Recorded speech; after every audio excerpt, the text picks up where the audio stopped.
Credit One American Express Card Review, 2025 Pros and Cons Detailed Overview. You won't believe how credit building cards have evolved. Credit One American Express Card in 2025 offers a blend of accessibility, credit building, and modest rewards, but is it right for you?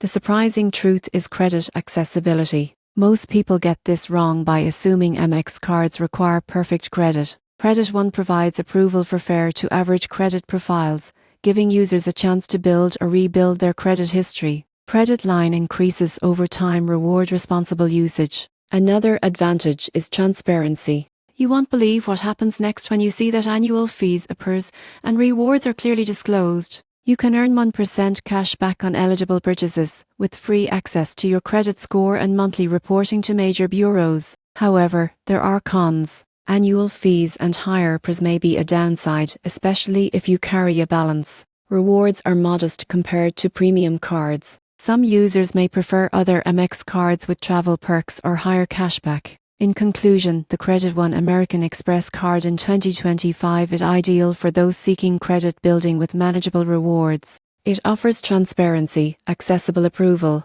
and consistent reporting to help grow credit responsibly. While not a luxury card, it's a practical choice for anyone focused on improving financial standing.